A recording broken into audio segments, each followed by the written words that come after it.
Welcome to Power to Lie. In today's conflict map, we are examining the Red Sea crisis, the attacks, global trade, and the battle for the waterways. In 2023, roughly 18% of all global maritime trade flowed through the Bab el-Mandeb Strait, a 21-mile-wide passage between Yemen and Djibouti.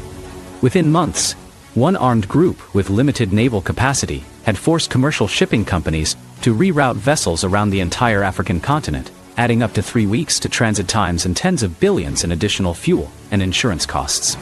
The Houthis, a militia that controls northern Yemen, had weaponized geography itself. Understanding why, and what it means for the rest of the world, requires us to map not just borders, but the collision of decades-old grievances, proxy warfare, and the fragile threads holding global commerce together. The Red Sea is not simply a body of water. It is a choke point between 3 continents, where empires have collided for millennia. On the western shore sits Egypt and the Suez Canal, the arterial route through which 40% of the world's containerized trade passes annually. To the south lies the Bab el-Mandeb, where the Arabian Sea meets the Red Sea proper. To the east sits the Arabian Peninsula, to the north, Israel, and the Levant. The strait itself is bounded by Yemen on one side and Djibouti on the other. Today, it remains a theater where global power intersects with local conflict in ways that affect your supply chain, your energy prices, and the stability of regions you have never visited. The Houthis did not emerge from nowhere.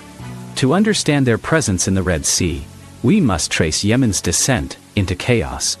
In 2011, mass protests during the Arab Spring challenged Yemen's long-ruling president, Ali Abdullah Saleh. After 33 years in power, Saleh stepped down, but Yemen's institutions remained fragile. The Houthis, a Zaidi Shia militia originating in Yemen's northwestern Sada province, had already been fighting the central government for years.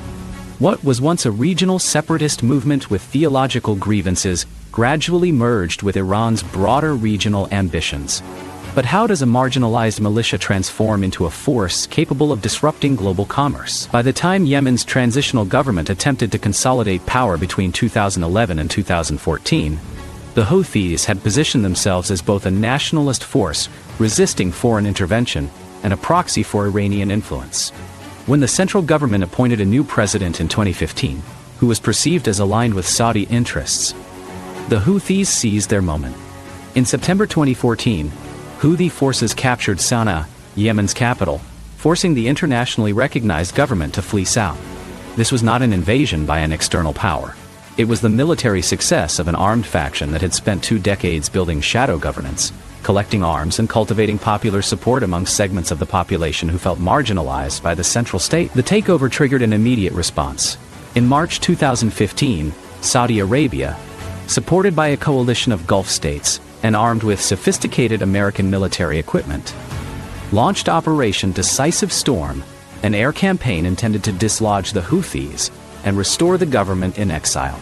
What was supposed to be a rapid intervention has instead transformed into an 8-year war that has killed over 400,000 people and displaced millions, making it one of the world's worst humanitarian disasters. The Houthis, far from being eliminated, have become entrenched. Let us now map the actors and their interests. The primary combatants are the Houthis themselves, who control northern Yemen and govern approximately 5 million people. The internationally recognized government of Yemen, based in Aden and Riyadh. The Saudi-led coalition, which includes the United Arab Emirates, Egypt, Bahrain, and others. And Yemen's southern separatists, who seek independence from both the north and the central government. Each has stated goals and geopolitical backers. The Houthis claim they are resisting occupation and imperialism, pointing to Saudi airstrikes and blockades that have devastated Yemen's economy. Saudi Arabia and its allies argue they are supporting the legitimate government against an Iranian-backed militia that threatens regional stability. The United States, which has supported the Saudi coalition with intelligence, logistics, and arms sales worth billions, frames the conflict as a counter-terrorism operation. Iran, while officially denying direct military involvement, has supplied the Houthis with drone and missile technology that has grown steadily more sophisticated. The Houthis' statement of intent has evolved over time. Early The rhetoric focused on Zaydi religious identity and resistance to Wahhabism. The austere interpretation of Islam, practiced by Saudi Arabia. Over the past decade, their messaging has shifted toward anti-imperialism and anti-American sentiment. Their motto, "Death to America, death to Israel, curse upon the Jews, victory to Islam," reflects this broader positioning. When they began attacking commercial shipping in November 2023, their stated justification was solidarity with Palestinians during the Israeli-Hamas conflict in Gaza. The Houthis declared that they would target vessels linked to Israel, American companies, or those heading to Israeli ports. This framing allowed them to present their attacks not as economic terrorism, but as a form of resistance to American and Israeli interests. This narrative has resonance among segments of Yemen's population and has been amplified across social media and regional media outlets sympathetic to Iranian interests. The Saudi narrative presents a different picture. Saudi officials describe the Houthis as puppets of Iran, a militia that receives weapons, training, and strategic direction from Tehran. Saudi media and official statements emphasize that the Houthis are terrorists who have used civilian areas as launch sites for attacks on Saudi cities, that they have pirated ships, and that criminal organizations have used Houthi-controlled territory for drug trafficking.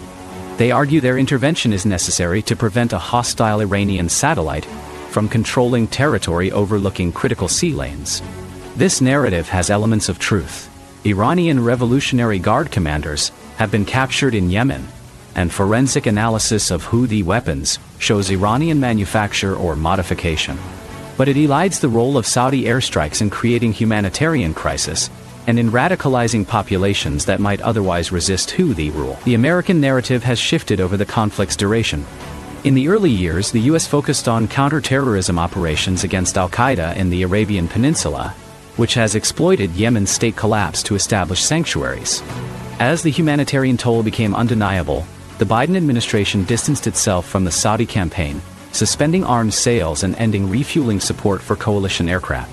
However, when the Houthis began attacking commercial shipping, the American narrative reframed the issue as freedom of navigation and protection of global commerce. The U.S. Navy established Operation Prosperity Guardian in December 2023, deploying destroyers and aircraft to escort merchant vessels. What do these shifting framings reveal about how power is justified in the modern world? The Bab el-Mandeb Strait is valuable not because of oil beneath it, though the Red Sea does contain hydrocarbon reserves, but because of what passes through it. The strait is a maritime junction where shipping entering from the Indian Ocean must pass through it to reach the Suez Canal, and beyond that, the Mediterranean and Europe. Any disruption affects insurance costs, fuel surcharges, and the timing of goods from Asia to Western markets. The Houthis' control of Yemen's western coastline gives them the ability to monitor and interdict this traffic. While their attack capacity remains limited, they have succeeded in hitting approximately 80 vessels out of several thousand that transit the strait monthly. The mere threat has forced shipping companies to alter routes or pay higher insurance premiums.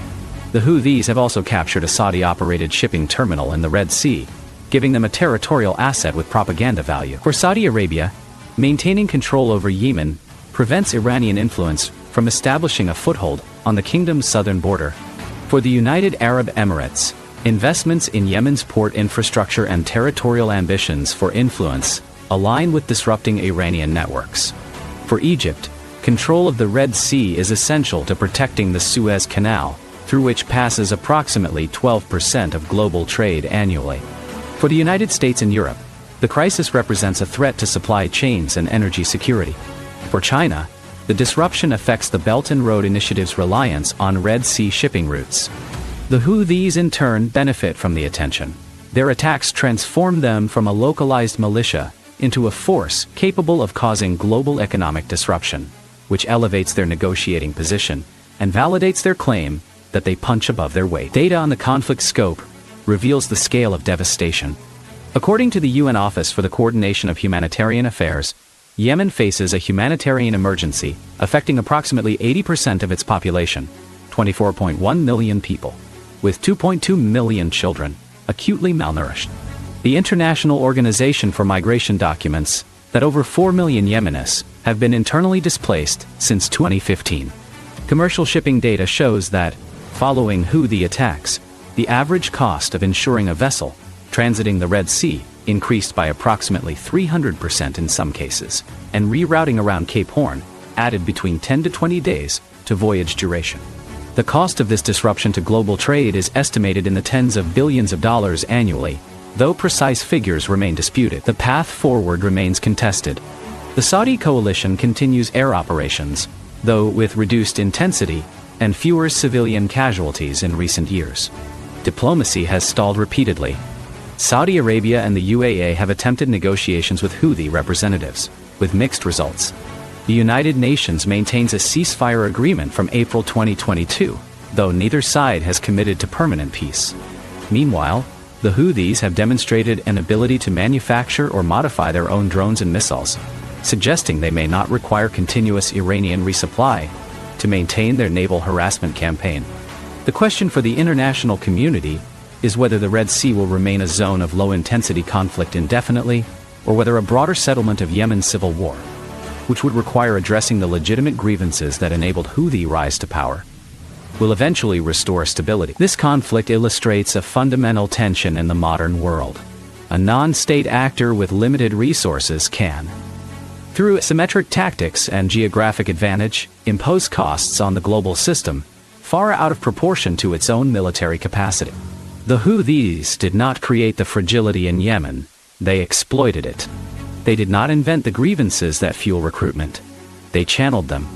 Understanding the Red Sea crisis, therefore, requires seeing it not as an isolated maritime security problem, but as the symptom of a failed state, a proxy war between regional powers, and the unintended consequences of intervention itself.